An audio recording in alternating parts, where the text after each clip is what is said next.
What is going on, ladies and gentlemen? It's your main man, Coach Eric Schwefel, coming at you with a few good words on this beautiful, beautiful Thursday afternoon. My last video did really well. I think it's at like 800 views, so I thought it might be a good idea to go on a walk again and to talk a little bit. But this time about why you should be grateful for the shit in your life, the bad stuff in your life. It's a hard thing to be grateful for or thankful for, though, right? What up, E? It's a hard thing to be grateful for or thankful for, right? Is the bad stuff, the shit that's in your life. And how did I come across this like little insight and realization? Well, one, it's something that I always knew because you're always being taught, right? Whether it's good or it's bad, it's an opportunity to learn. And if you see things, what's up, Miss Brenda, as an opportunity to learn, then there's really never a bad experience, right? But this past weekend, right, on the 12th, I had my birthday. It was a wonderful, wonderful celebration. What's going on, Mr. Paul Chasson? It was a wonderful, wonderful celebration. And I experienced so much joy. It was incredible. I got to spend time with my friends. I got to spend time with my girlfriend, with my family. It was awesome. On Monday, earlier this week, right, things were pretty good. I think I did that first live video. What's up, Gina? I did that first live video and 800 views. I mean, elated, like 800 people, you know, in theory, decided to sit down and watch the video. I mean, I felt really blessed and humbled by it. But unfortunately, on Monday afternoon, I had to put down my dog. When my mom was there, which was nice, you know, great support system. I made a little post about it. And a lot of people have reached out, and I feel really blessed with that. So, you know, going from joy on the weekend and Monday, and then this complete sadness on Monday evening, and then on Tuesday, excuse my language, but fucking anger. Livid, y'all, livid. I got a text from somebody in my past, and just, it wasn't in their greatest moment, let's just say that. And that text brought up a lot of anger in me. It was a lot of, almost I would say, disgust, because things I thought were settled in the past anyway. Felt like there was attack and bullying going on. So, you know, going from this really high level vibration, right? What's up, Kristen? Going from this really high level vibration of feeling great and awesome and amazing, all this energy, to feeling really down and sad about my pup, you know, perishing. And then all of a sudden, all this anger from this person who is criticizing me. But you know, what do they say? If you got haters, you're doing it right. So what up, Jen? What up, Jen? There's two Jens, Drennan and Dumas. So it was just incredible, right? So I got to talk to a few people, reach out. I got to talk to people when I was angry, and I got to express myself. What's going on, Caroline? And I got to release some of that anger. But then even yesterday, I found something out that was amazing, and that's where I want to lead to, is you get to choose what you focus on. We know this, right? You get to choose what you focus on. Whether it's the positive or the negative in life, you get to choose. So if you choose to focus on the negative, then something's probably going to happen, and it's going to make you feel negative, right? What's going on, Sean? It's not going to make you feel great. You're going to find other reasons to become miserable. That's why misery loves company. However, when you start to focus more on the positive in things, then of course you start feeling better. You smile, people want to be around you. What's going on, Nikki? And it just feels great. Like, why wouldn't you want to feel great all the time? Why wouldn't you want to follow your excitement? Why wouldn't you want to bring joy into people's lives? I mean, it feels great, right? Why would you want to bring misery and shit all over the place? It's like sludge in a car. Well, I'm part of this program. It's incredible. And what it teaches us is to take the dark shadow parts of ourselves and bring them to the light, right?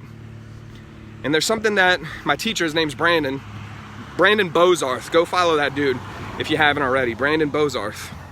What's up, Miss Kathy?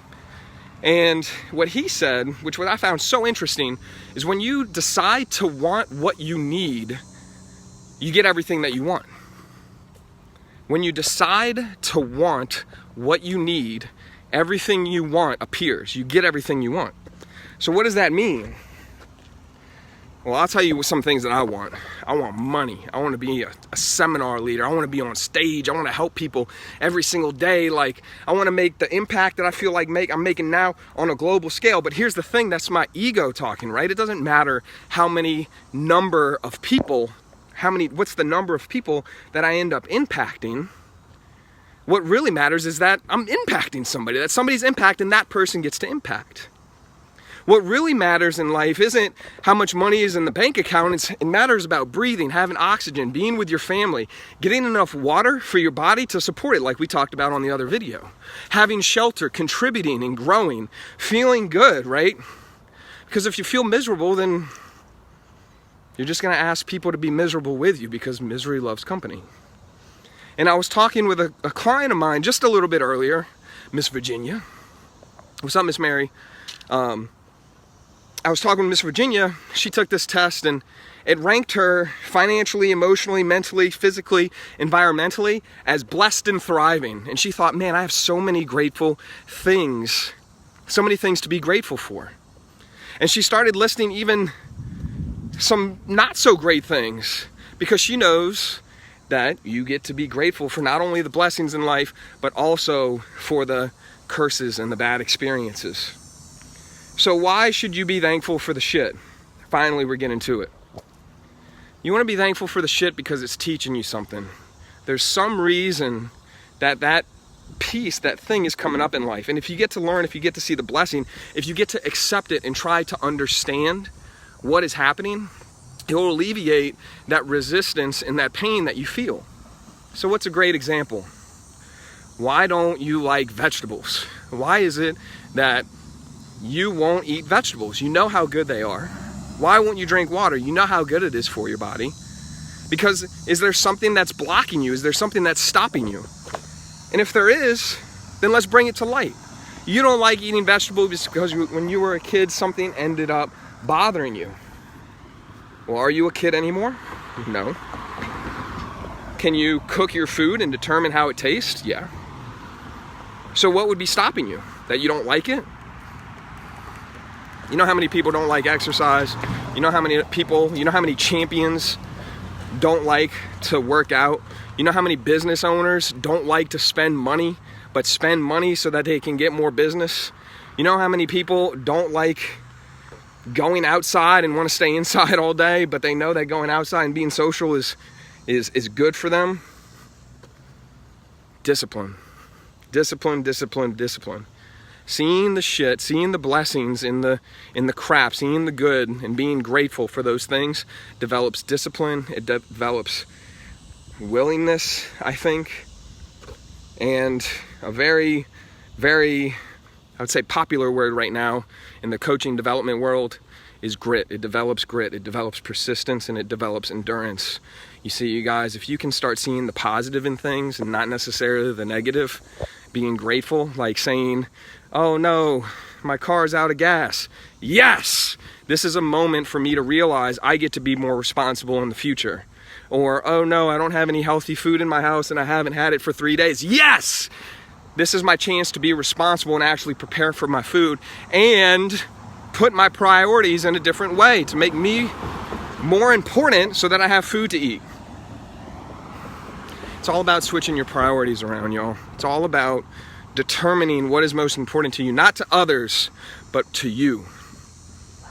And I think once we figure out, once we take the time to do that, figure out what your priorities are, what is important, why are you grateful, why should you appreciate what you have, you'll just live a better life. So, my challenge, my call to action for you, you can do it below in the comment box. You can do it on your own. Write out 25 things that you appreciate about yourself and write 25 things that you appreciate about your life. It's going to be a lot tougher than you think it is. 25 things that you appreciate about yourself and 25 things that you appreciate about your life. Hey, if you can only name 5, name those 5 and then come back and do it again. But I promise you, if you see 25 things, even 5 things that you appreciate about yourself and that you appreciate about others, I promise you're gonna see those things come up more. I love you. God bless you. You're an incredible person. Oh my gosh. Be bold, be fearless, live your life, be your best self, and don't forget, you're fucking unstoppable.